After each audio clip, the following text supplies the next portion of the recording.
दुख मेट दे जिनवाणी जग मैया जन्म दुख मेट दे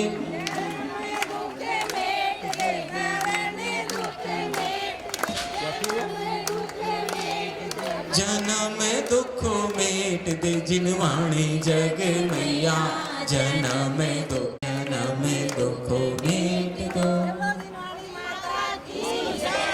मुनि श्री सुप्रभ सागर जी महाराज की जय। मुनि श्री प्रणत सागर जी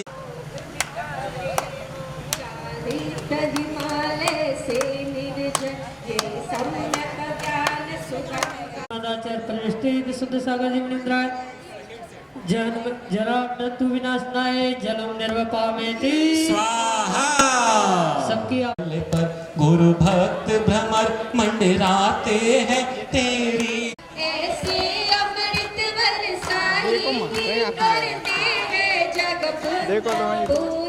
नमो हरिओम श्रीमदाचार्य परमिष्टि विशुद्ध सागर मुनीन्द्राय भावाता विनाशनाय चंद्रम निर्वपामेति स्वाहा अरिहंत बनो या सीत बनो मेरे शिव पद का आधार बनो ताय अक्षतम निर्वपामेति स्वाहा के उठी प्रवचन बगिया अध्यात्म रसिक रस पान किए जिन धर्म का सौरभ फैल रहा सब दिख दिगंत धरती अंबर ओम नमो हरिओम श्रीमदाचार्य परमिष्टि विशुद्ध सागर मुनीन्द्राय कामवण विध्वंसनाय पुष्पम निर्वपामेति स्वाहा गुरुपद नैवेद्य चढ़ाया है निज ज्ञान ध्यान वैराग्य सहज और स्वानुभूति में रचे पचे नित्य निजानंद चैतन्य गई चमकित से जोड़ बताता हूँ चमक सरगा से आलोकित गुरु गुण अंधकार विनाशनाय दीपम निर्वपामेति स्वाहा नाय धूपम निर्वपामेति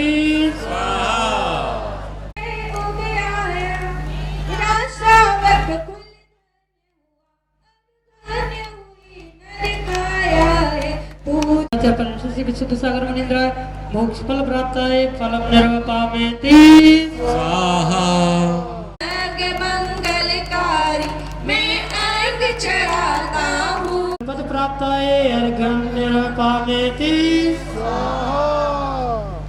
अभय लोक मंगलकारी हे निर्विकार निर्द्वंद ना जय माल्य पूर्णगम निर्वपामेति स्वाहा ऋणा देकर कर दो मुझको भव से पार अर्घ समर्पित करता हूँ मैं यही भावना और में धार रत्न कैसे पावन कर दो हो जाए मेरा उद्धार हो जाए मेरा उद्धार ओम नमो लोय सब साहुणम मुनि श्री सुब्रत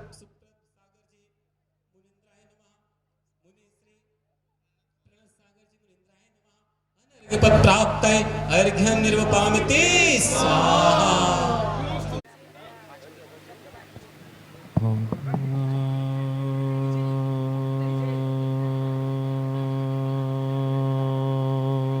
नमः सिद्धेभ्यः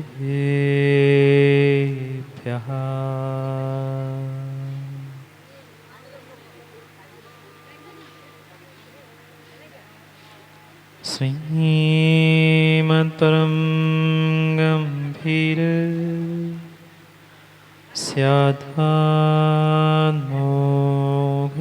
स्यात्मोघलाञ्छनम्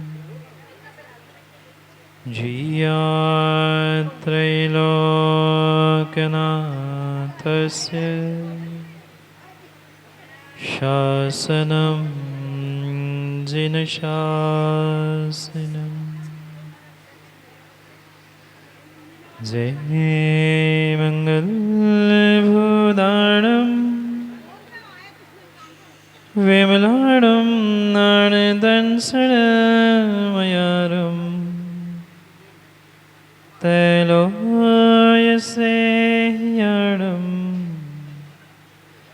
नमोऽसि यस्वसीताणं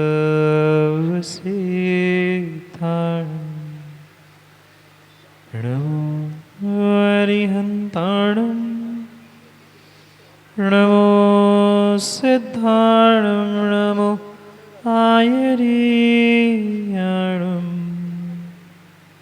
नमो अज्जायाणं नमो लोय सर्वसाहु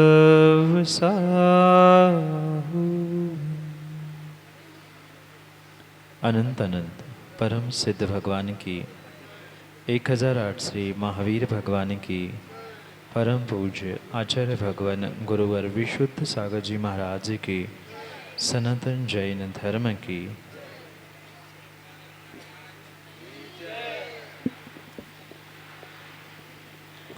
अंतिम तीर्थेश वर्धमान स्वामी के शासन में हमसे विराजत है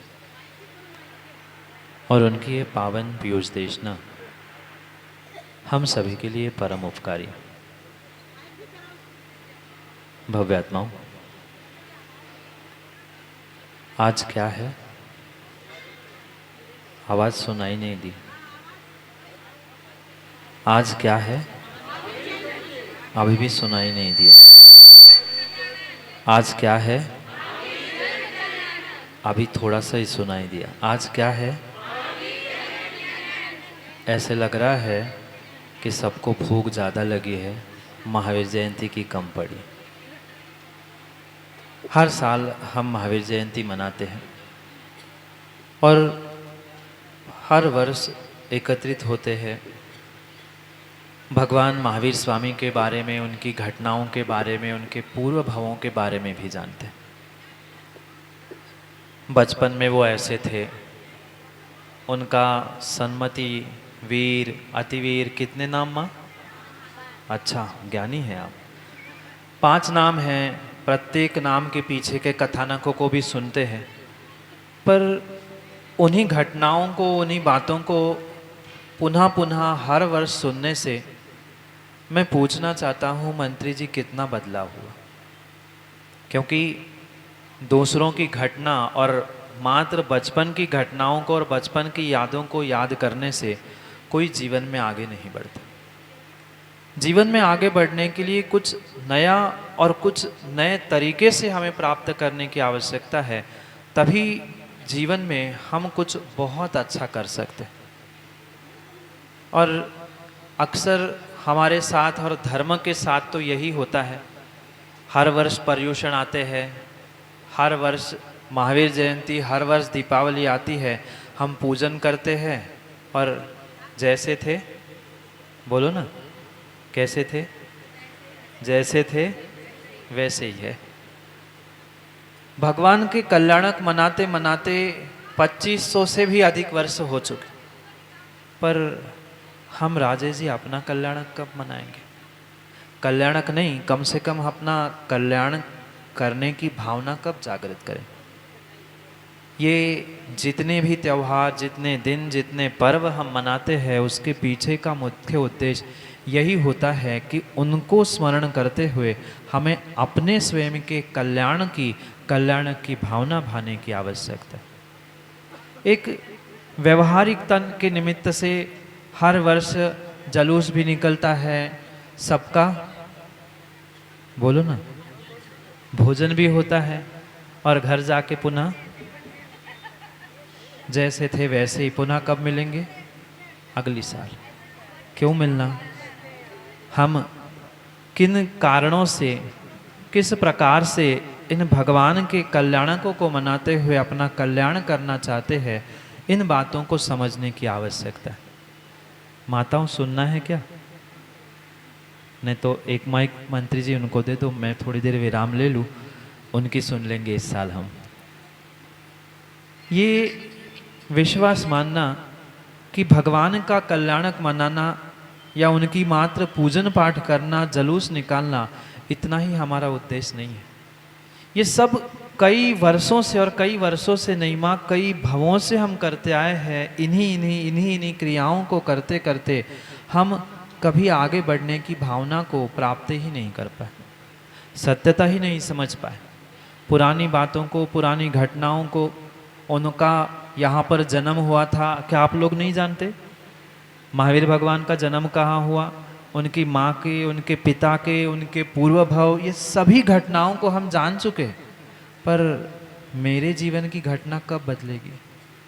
उनकी तो घटनाओं को सुनते सुनते सुनते बहुत कुछ पुरुषार्थ हमने सुनने का और सुनाने का कर लिया, पर कब तक वही पुरानी बातों को लेकर चलेंगे? कभी नई बातों को समझते हुए अपने जीवन को नया करने का पुरुषार्थ भी हमें करने की आवश्यकता है। क्यों विनोद जी, शादी हो गई आपकी? नहीं, मुझे पता है, पर पूछना पड़ता है ना सबके सामने। शादी हो गई? कितने वर्ष हो गए? 4? अच्छा 40, उन्होंने ऐसा दिखा, मैंने कहा 4 वर्ष हो गए। 40 वर्ष हो गए, तो 40 वर्ष पहले जो शादी विवाह के समय में आपने ड्रेस पहनी थी, याद है क्या? नहीं है याद? अभी अभी किसी की शादी हुई है तो उनसे पूछ लेना, उनकी तो ड्रेस भी अभी रखी होगी। बहुत सारे माताओं की साड़ी वगैरह रखी रहती ना माँ, 40 हो जाए 50 हो जाए, अंतिम समय भी आ जाए, पर अलमारी की साड़ी शादी की, क्योंकि किसने दी होती है? कहाँ से आई होती है? मायके से आई होती है। वो सब आपने ड्रेस संभाल के रखी है विनोद जी। माना कि किसी ने बचपन की और शादी की याद नहीं हो, बच्चों के जन्मदिन तो मनाते होंगे, बच्चों के जन्मदिन मनाते हैं, क्या माँ पहले जन्मदिन का ड्रेस आप दूसरे जन्मदिन में पहनाते हो?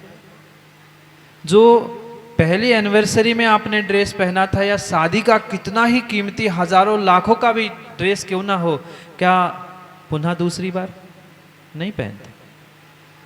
क्योंकि हर साल आप बढ़ते जाते हो, आपका शरीर, आपकी ऊंचाई, जैसे बच्चे की भी पहली दूसरी पांचवी 10वीं, जैसे आप सालगिरह मनाते हो, जैसे उनका बर्थडे मनाते हो, वही पुरानी ड्रेस पुराने कपड़े उसको कभी नहीं पहना।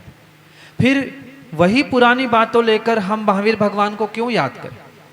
कि उनका सन्मति नाम इस कारण से पड़ा था, उन्होंने सर्प के साथ ऐसा खेल किया था। ये सब घटनाएं शायद आप सभी को पता ही है। और गिरडी की महिला समाज तो ज्ञानी है ही, और आचार्य भगवान के पदार्पण से तो पूरी समाज ही ज्ञानी हो गई है। 10-15 दिन का जो सानिध्य आपको मिला था, आचार्य सिंह ने तो आते ही सबको कहा होगा ना ज्ञानी, ज्ञानी कहते ही सब ज्ञानी हो गए थे। तो कहने का मेरा उद्देश्य यही है कि पुरानी घटनाओं से, पुराने ड्रेसों से नई पहचान नहीं बनती। नई पहचान तभी होती है जब हर साल हम कुछ नया करने का प्रयास करें, नई भावनाएं, नए विषय और नए तरीके से उसे प्राप्त करने का प्रयास करें, तो ही हम जीवन में कुछ नया प्राप्त कर सकते हैं। नहीं तो फिर वही बचपन की ड्रेस और विनोद जी 40 वर्ष पुरानी कपड़े आज आएंगे क्या? नहीं आएंगे, आ ही नहीं सकते। फिर हम भगवान के भी विषय में वही जो हम आज तक करते आए हैं, उसी तरीके से उन्हीं घटनाओं को सुनकर शाम को पालना होगा। 2-4 बजा के गाएंगे और घर जाके भूल जाएंगे। कभी हम इन घटनाओं से उठकर अपने जीवन की दुर्घटना को बदलने का प्रयास करें, क्योंकि ये तो पक्का है कि जीवन में घटना नहीं तो दुर्घटना पक्की है। 40 वर्ष पूर्व हो गई ना दुर्घटना।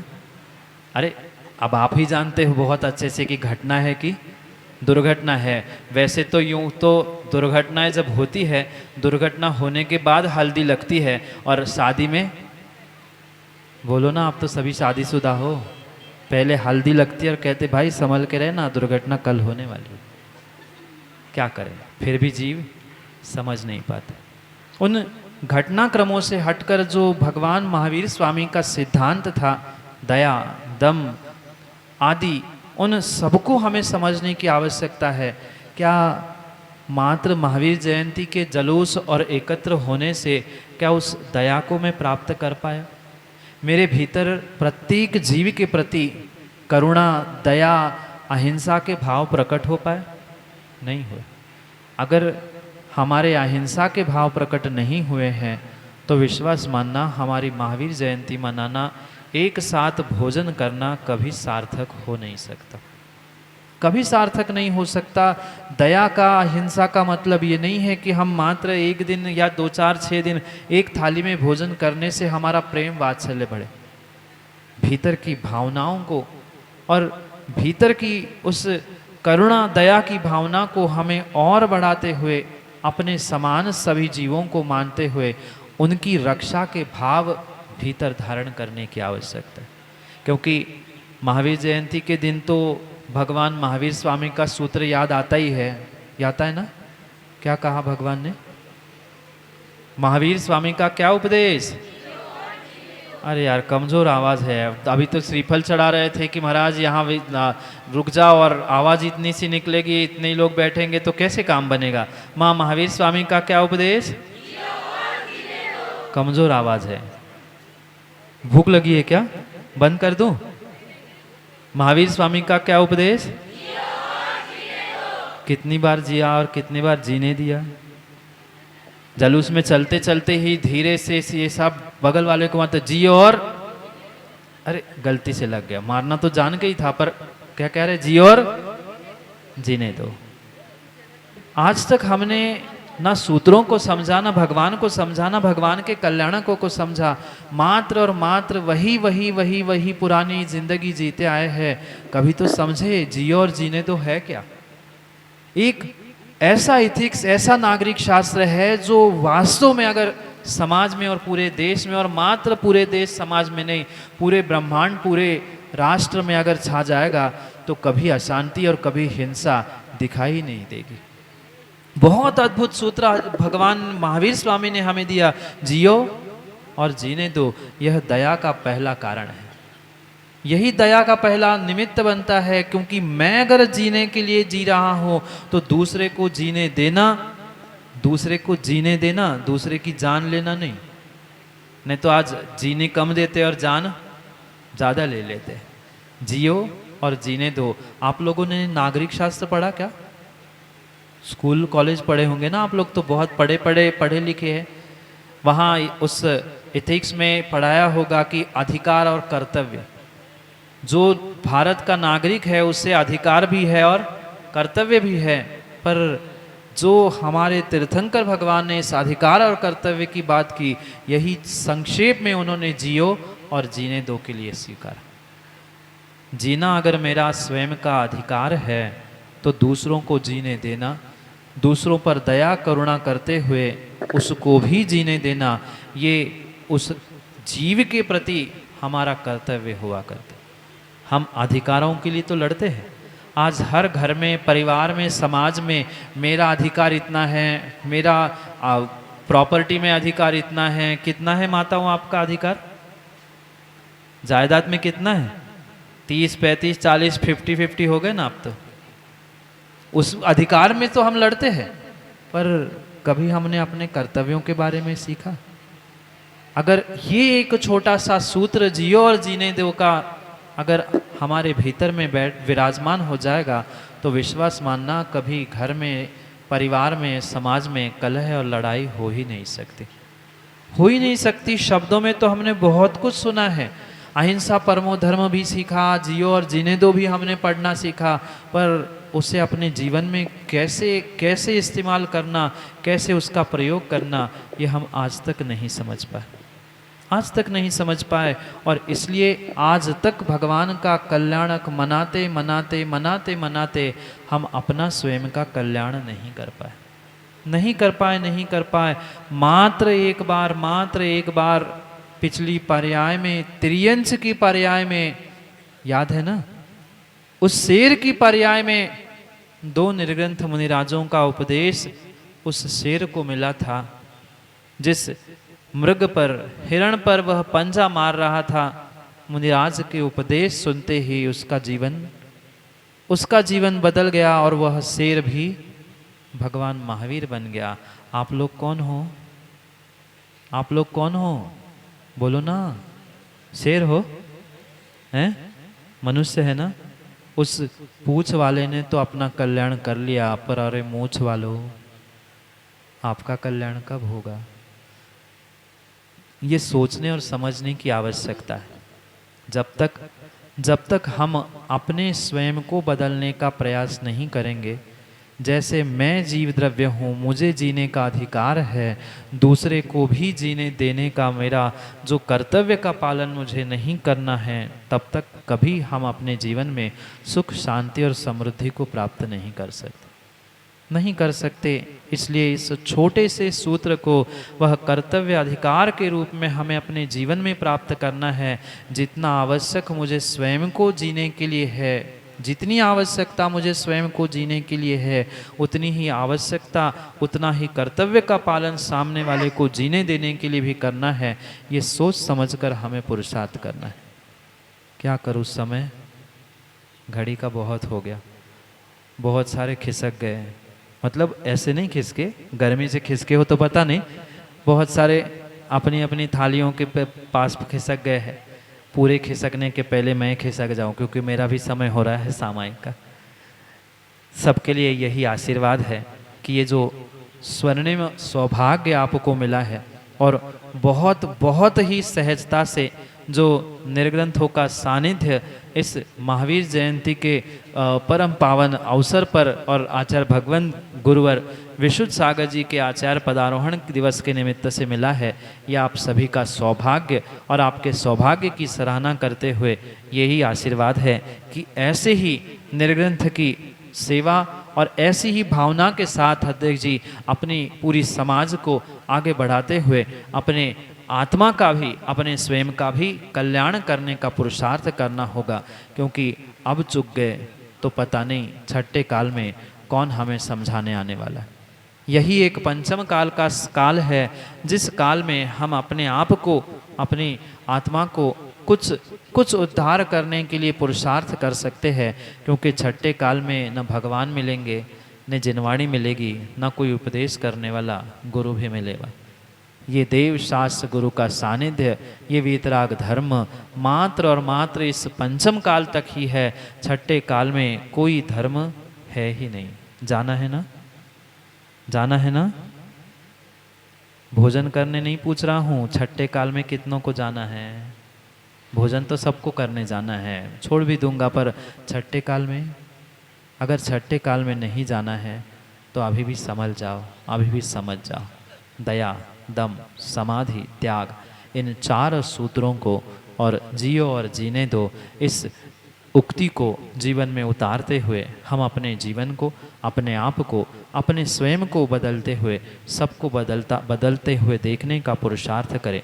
यही समय का सार समझते हुए गुरु भगवान की और आचार्य भगवंत की जो महती अनुकंपा आप गिरडी वासियों को प्राप्त हुई थी, क्योंकि हमने भी समाचार भेजा कि गिरडी की समाज आई है और शिखर जी की भी समाज लगी है महावीर जयंती के लिए, कहाँ समय दिया जाए।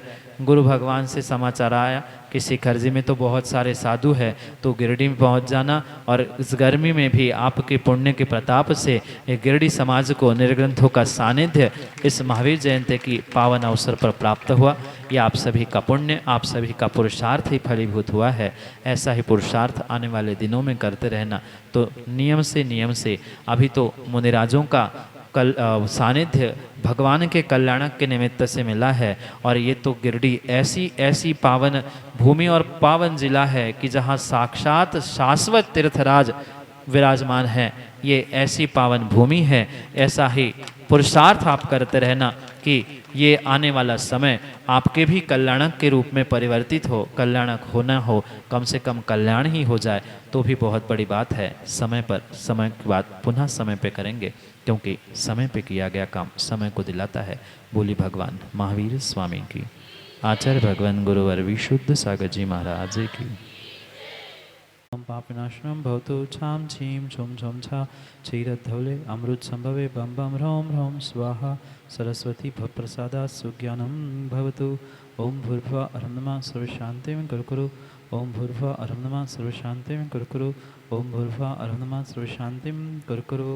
ओम ह्रीं नमो जन नमो तिंग केशरी पुंडरीक महापुंडरीक गंगा सिंधु रोहित रोहितास्या हरिधरि कांता सीता सीतोदा नारी नर कांता स्वर्ण रूप कोला रक्ता रक्तोदा पयोधि शुद्ध जल स्वर्ण घट प्रक्षिप्त नवरत्न गंधाक्षत पुष्पार्चित मोदकम पवित्रम कुरु कुरु झम झम झ्रम झ्रम वम वम मम मम हम हम छम छम लम लम पम पम द्राम द्राम द्रीम द्रीम हम सह स्वाहा।